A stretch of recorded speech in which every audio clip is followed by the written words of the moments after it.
बहनों और भाइयों, लोकसभा चुनाव के 3 चरण पूरे हो चुके हैं। पूरे देश के अंदर आधा चुनाव संपन्न हो चुका है और अब चौथे चरण का चुनाव कल है।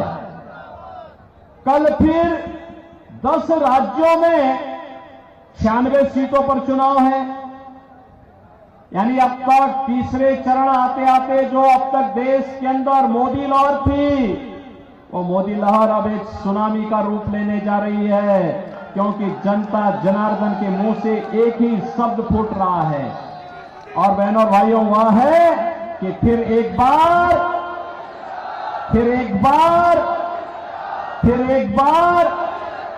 अब की बार ये 400 पार। जब हम 400 पार की बात करते हैं तो कांग्रेस और इंडी गठबंधन को चक्कर आने लगता है कि 400 पार कैसे होना है। बहनों और भाइयों, मैं आपसे बताना चाहता हूं, सबसे पहली बात कि कांग्रेस समर्थन के लिए, किसी भी पार्टी को समर्थन करने के लिए, पूरा बहुमत की सरकार बनाने के लिए 273 सीट चाहिए। कांग्रेस इतनी सीटों पर ही चुनाव नहीं लड़ पा रही पूरे देश के अंदर, तो क्या ये सरकार बनाएगी क्या? दूसरा है जो कांग्रेस मॉडल देना चाहती है, बहनों और भाइयों, उससे बचना। इसलिए बचना, मैं उसमें बाद में आता हूं।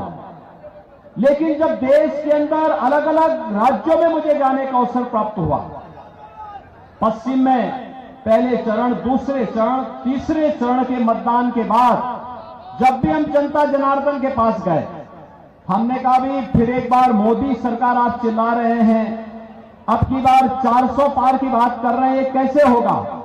तो हर एक ओर से एक आवाज आती थी और वो आवाज क्या आती थी?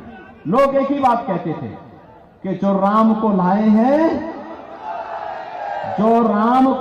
हैं, और ये तो अवध क्षेत्र है,